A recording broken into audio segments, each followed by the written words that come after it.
ବାଟ ହେଉଅଛି ମୁଁ ଯାଏ ଏ ଗିରି ଉପରେ ଚଢ଼ି ଦେଖେ।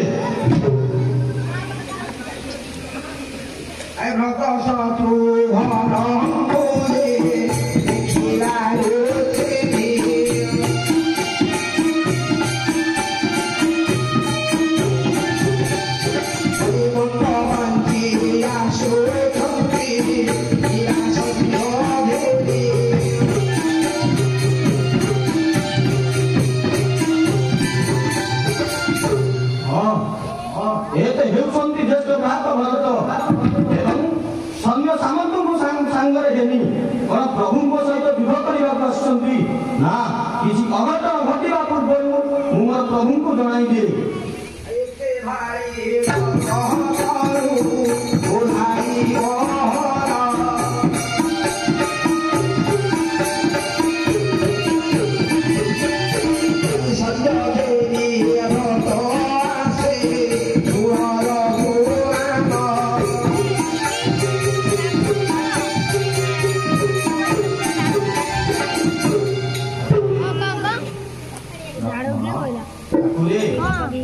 भादा भरत एवं मध्य माता कौशल्या अनेक सैन्य सामग्री घेनी आंभ निकटक आसुछन्ति। जदि भादा भरत कौनसी गोटे उपाय बांधी आम सहित युद्ध କରିବାକୁ अछन्ति तथापि ए लक्ष्मण पश्चात हेब नाही। लक्ष्मण तुमे काहिंकी एभଳି उत्तेजित हेउछ? धैर्य धर।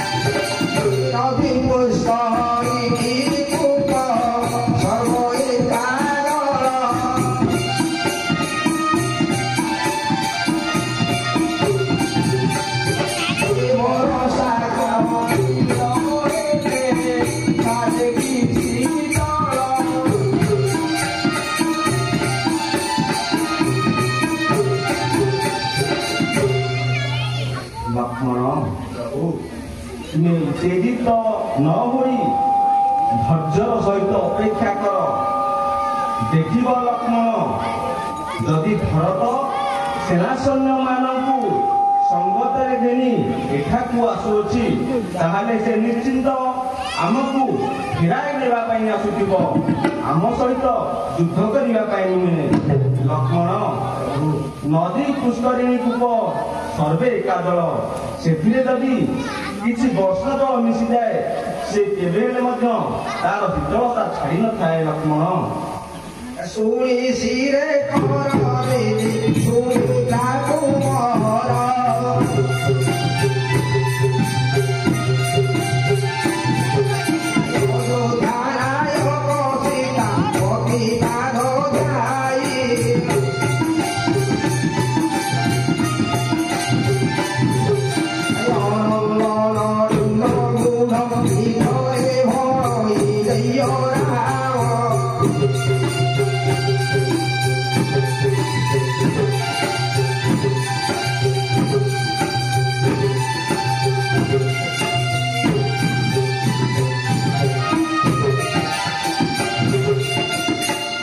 लक्ष्मण मुझे देह हुए भरत हेउछि मोर प्राण। भरत आ मो मध्य कौन भेदभाव नहीं। तुम्हें धैर्य धर, भरत को एठाकू आसवाक दियो।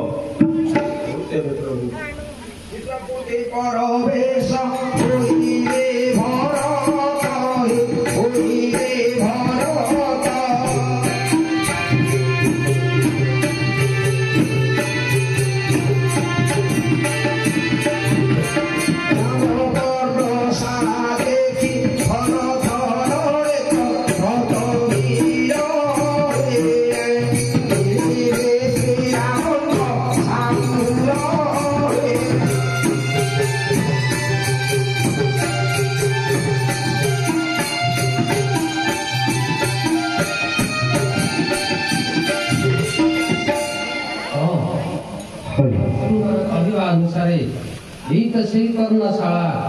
ଆଉ ବିଳମ୍ବ କରୁଛ କାହିଁକି ଶତ୍ରୁଘ୍ନ?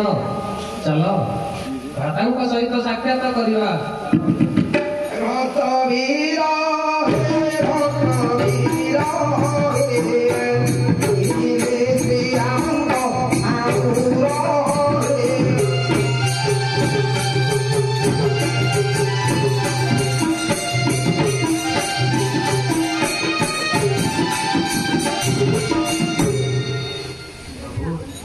ପ୍ରଣାମ ଗ୍ରହଣ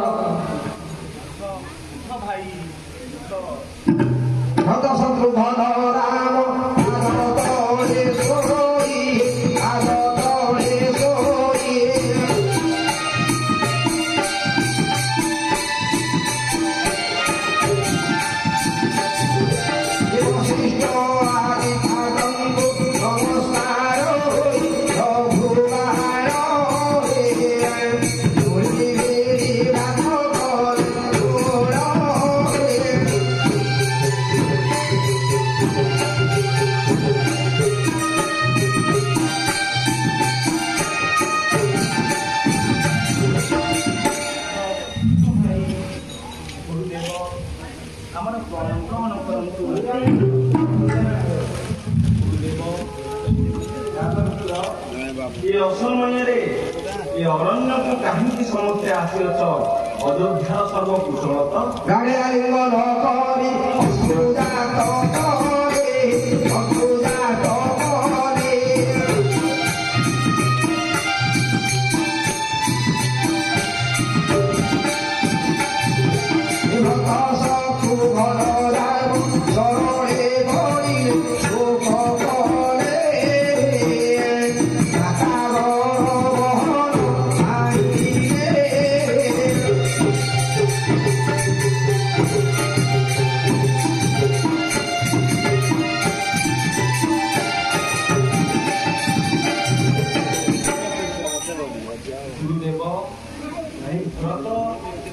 ତୁମେମାନେ କାହିଁକି ସମସ୍ତେ ଗଣି ନିରବ ରହିଅଛ? ଅଯୋଧ୍ୟାର ସର୍ବକୁଶଳ ତ? ଗୁରୁଦେବ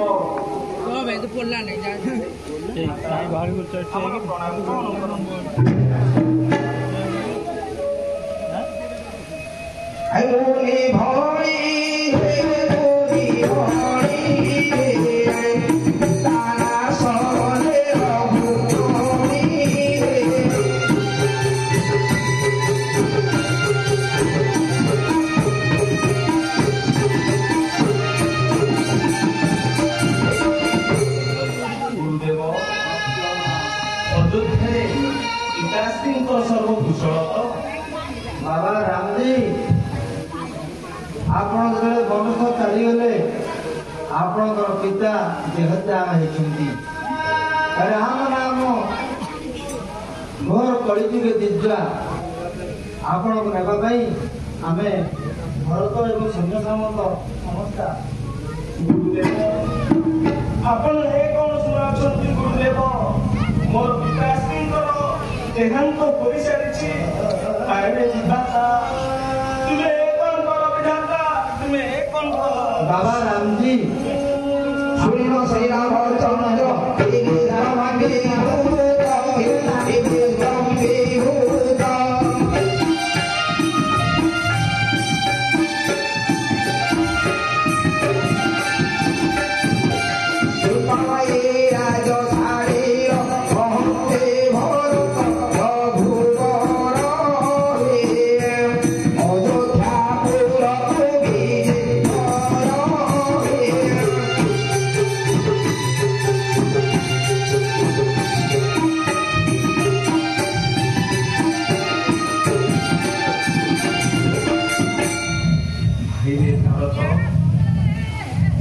ଅଯୋଧ୍ୟା ନଗରରେ ପିତାଶ୍ରୀଙ୍କର ଦେହାନ୍ତ ହୋଇସାରିଛି। ପିତାଶ୍ରୀଙ୍କର ଯେହେତୁ ଦେହାନ୍ତ ହୋଇସାରିଛି, ଅଯୋଧ୍ୟା ନଗରରେ ନଗରବାସୀମାନେ ବହୁତ ଦୁଃଖରେ ଥିବେ।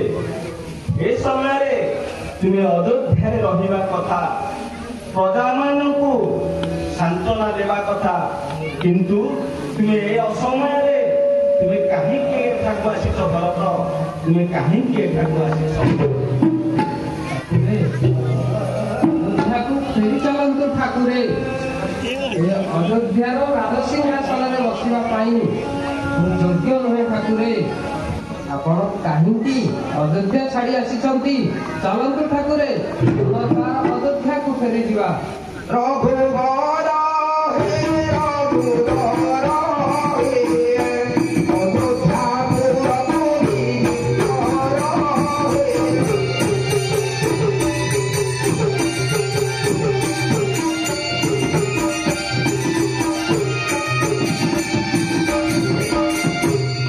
ପ୍ରଭୁ, ଅଯୋଧ୍ୟାର ରାଜସିଂହାସନରେ ମାତାଙ୍କୁ ନେଇ ଆପଣ ଅଭିଷିକ୍ତ ହେବେ।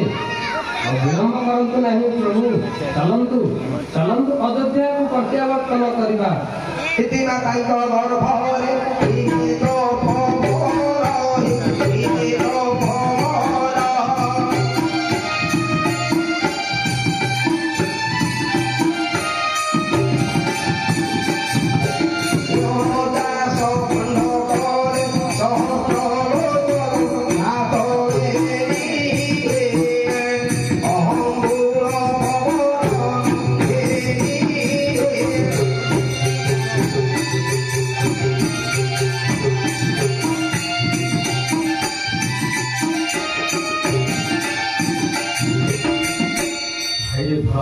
ପ୍ରଭୁ, ଏହା କଦାଚିତ ସମ୍ଭବ ନୁହେଁ।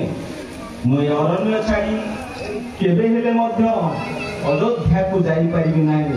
ମୁଁ 14 ବର୍ଷ ଅନ୍ତେ ଅଯୋଧ୍ୟାକୁ ଯିବି। ହଂସ ବିଳସିଲେ ଶୋଭା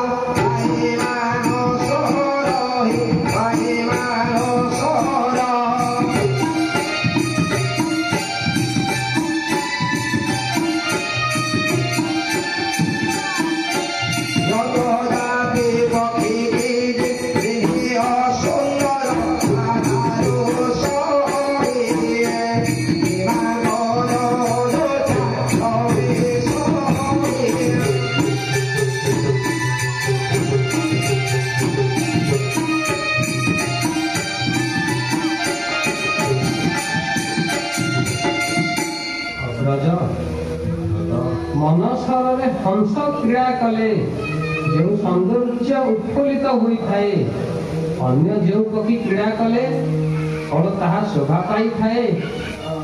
ସେଇଭଳି ଅଯୋଧ୍ୟାର ରାଜସିଂହାସନରେ ଆପଣ ଯଦି ଅଭିଷିକ୍ତ ହୁଅନ୍ତି, ଏ ପ୍ରଜାବାସୀ ମାନେ ଅତ୍ୟନ୍ତ ଖୁସି ହୋଇବେ। ମୁଁ ଅଯୋଧ୍ୟାର ରାଜସିଂହାସନରେ କିଭଳି ଅଭିଷିକ୍ତ ହେବି ପ୍ରଭୁ? ଭରତ, ମୁଁ ପିତାଙ୍କର ସତ୍ୟ ରକ୍ଷା କରି ଏ ଘୋର ଅରଣ୍ୟ ମଧ୍ୟକୁ ଆସିଛି। ମୁଁ କେବେ ହେଲେ ମଧ୍ୟ ସତ୍ୟ ଭଗ୍ନ କରି ଅଯୋଧ୍ୟାକୁ ଫେରି ଯାଇପାରିବି ନାହିଁ। ତୁମେ ମୋ ଆଦେଶ ଘେନି ଅଯୋଧ୍ୟାକୁ ଯାଇ ଅଯୋଧ୍ୟାର ରାଜକଟକରେ ରାଜା ରୂପରେ ଅଭିଷେକ ହୋଇ ଅଯୋଧ୍ୟାର ପ୍ରଜାମାନଙ୍କୁ ପାଳନ କର। ବୋଲନ୍ତି ଶୁଣ ପ୍ରଭୁ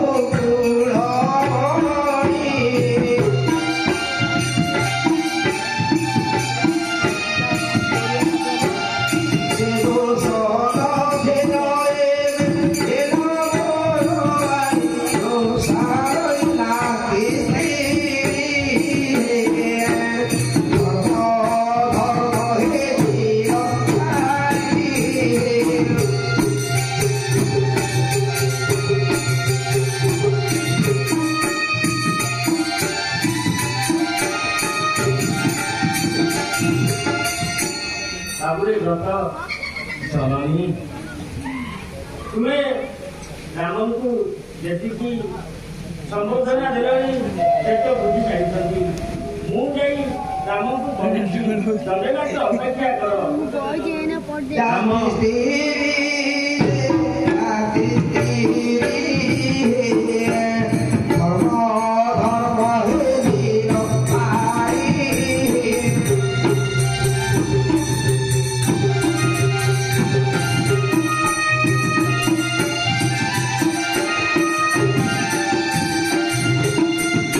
ତାପରେ ରାମଚନ୍ଦ୍ର, ମୁଁ ହେଉଛି ଜାତିରେ ସ୍ତ୍ରୀ ଧର୍ମ କ'ଣ ଆଉ ଅଧର୍ମ କ'ଣ ମୁଁ କୌଣସି ଜିନିଷ ବି ଭେଦ କରିପାରି ନାହିଁ। ତେଣୁ ଯଦି ମୋ ତରଫରୁ ତୁମ ପ୍ରତି କିଛି ତ୍ରୁଟି ଥାଏ ତାହେଲେ ମୋତେ କ୍ଷମା କରିଦେଇ ତୁମେ ଅଯୋଧ୍ୟାକୁ ଫେରି ଚାଲ ବାପ ମା। ଶ୍ରୀରାମ ବୋଇଲେ ପିତା ସତ୍ୟ ଭଗ୍ନ କରି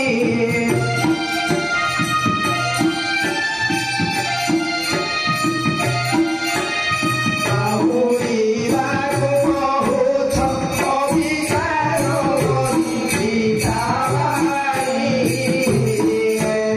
ରଖି ପରଶୁରାମ ମାତା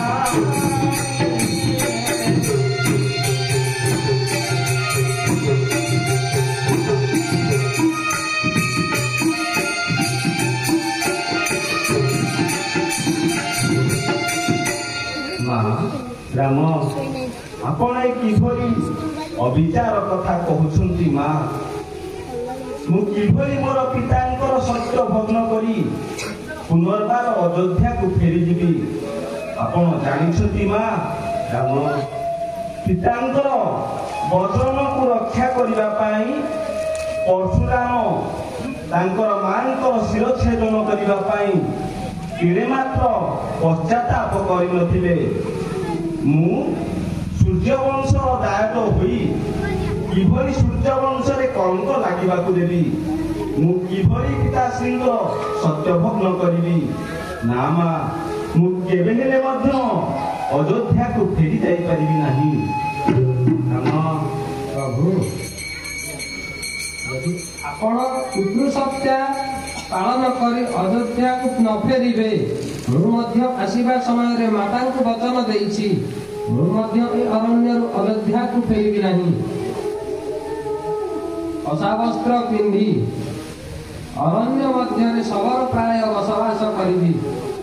ଭରତ, ପ୍ରଭୁ ତୁମେ ଯଦି ଏଭଳି ତୁମ ଜିଦିରେ ଅଟଳ ରହିବ ତାହେଲେ ସୂର୍ଯ୍ୟବଂଶ ବୁଡ଼ିଯିବ ରେ ଭାଇ।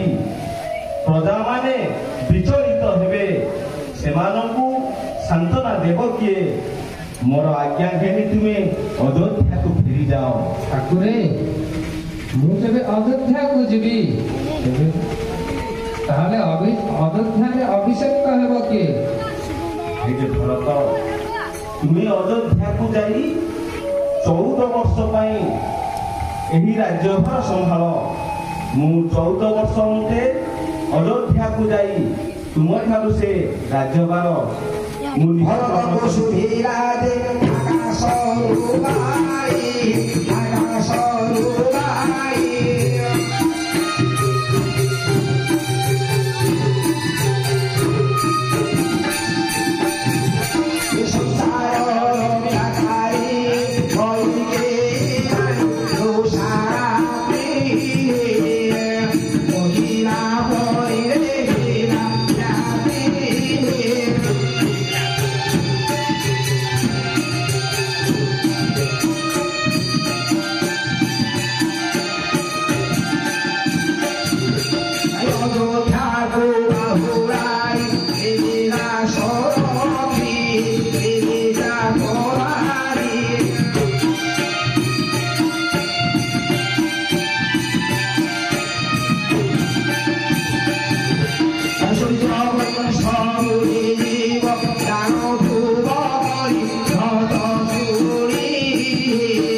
माता कैकेयी जहाँ କରିଛନ୍ତି ସଂସାର କଲ୍ୟାଣ ନିମନ୍ତେ ଯଦି ପ୍ରଭୁ ରାମଚନ୍ଦ୍ରଙ୍କୁ ତୁମେ ଅଯୋଧ୍ୟାକୁ ନେଇଯିବ ତାହେଲେ ସୂର୍ଯ୍ୟବଂଶ ଧ୍ୱଂସ ହୋଇଯିବ। ପ୍ରଭୁ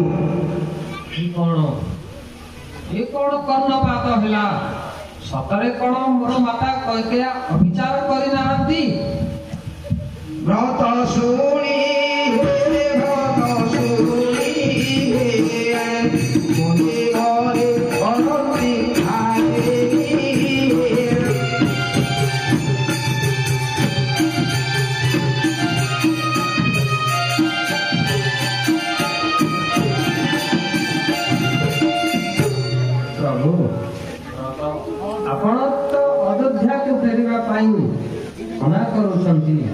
ଏ ଅଯୋଧ୍ୟା ରାଜସିଂହାସନରେ ରାଜା ରୂପେ ଅଭିଷିକ୍ତ ହେବ କିଏ? କୁହନ୍ତୁ ପ୍ରଭୁ। ତୁମେ ମୋର ପାଦୁକା ନେଇ ଅଯୋଧ୍ୟା କଟକର ରାଜସିଂହାସନରେ ରଖି ରାଜ୍ୟ କାର୍ଯ୍ୟ ସମ୍ପାଦନା କର।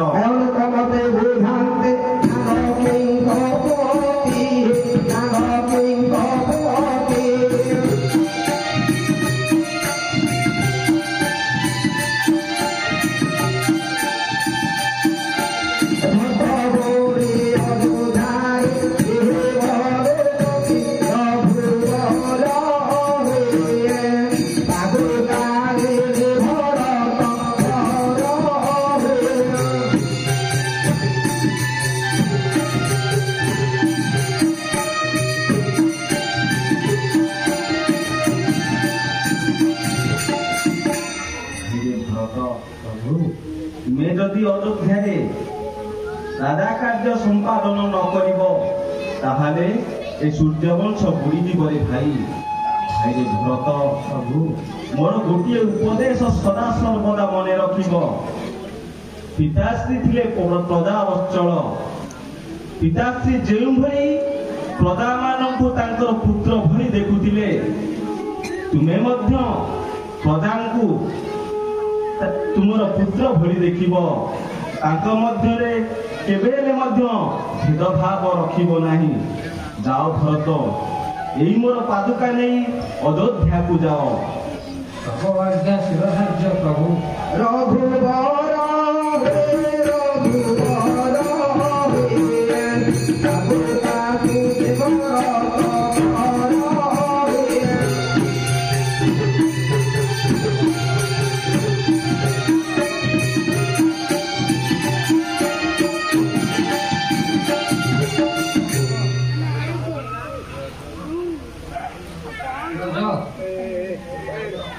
ପାଦୁକାକୁ ନେଇ ରାଜସିଂହାସନରେ ଅଭିଷିକ୍ତ କରାଇବି। ମାତାମାନେ ଆସ, ଅଯୋଧ୍ୟାକୁ ଫେରିଯିବା। ଶିରେ ଧରି ପାଦୁକାକୁ ପତ୍ରଟେ କାଢ଼ିଲେ, ପତ୍ରଟେ କାଢ଼ିଲେ।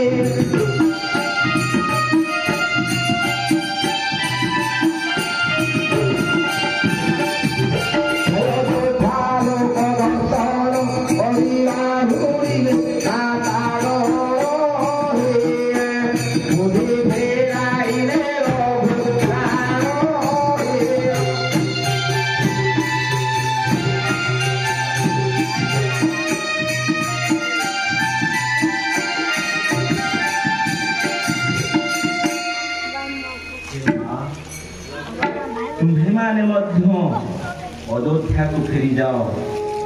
ଅଯୋଧ୍ୟାରେ ଯାଇ ଭରତକୁ ରାଜା ରୂପରେ ଅଭିଷେକ କରାଇ ତୁମେ ସେଇଠାରେ ବିଶ୍ରାମ କର। ଆପଣଙ୍କର ପୁତ୍ର ଏ ଅରଣ୍ୟରେ ପିତାଶ୍ରୀଙ୍କର ସତ୍ୟ ରକ୍ଷା କରି 14 ବର୍ଷ ପାଇଁ ଆସିଅଛି। 14 ବର୍ଷ ପୂର୍ଣ୍ଣ ଅନ୍ତେ ପୁନର୍ବାର ଆପଣଙ୍କ କୋଳକୁ ଫେରିଯିବ। ସୀତାଙ୍କ ମୁଖକୁ ଚାହିଁ କୌଶଲ୍ୟା ତିଆରି, କୌଶଲ୍ୟା ତିଆରି।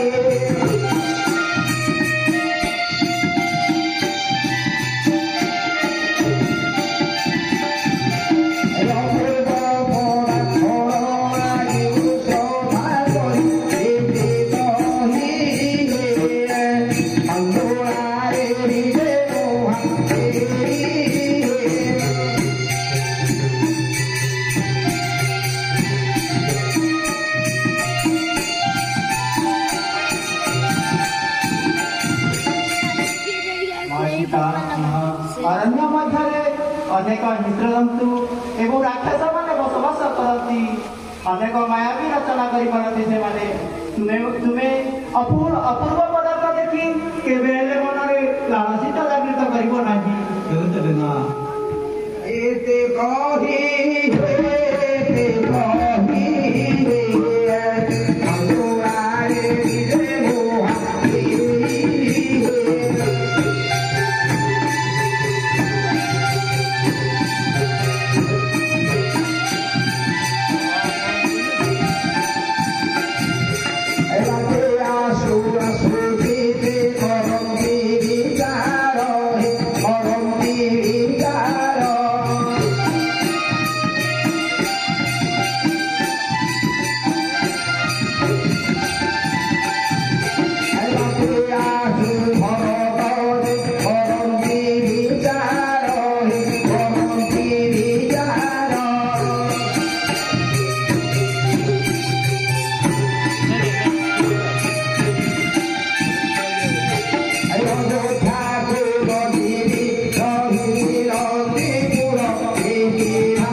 ନିୟମ।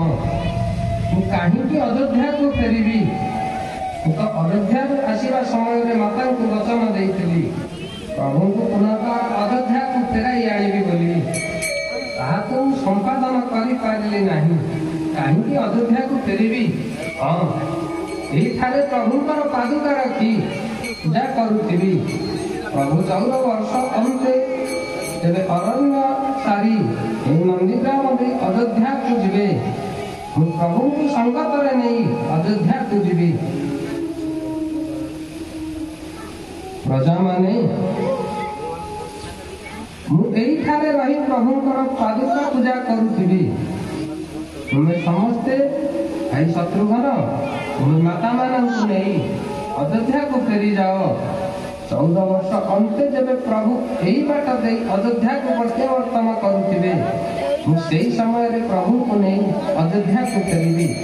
ତୁମେ ମାତାମାନଙ୍କୁ ନେଇ ଅଯୋଧ୍ୟାକୁ ଫେରିଯାଅ। ପାଦୁକା ସିଂହାସନରେ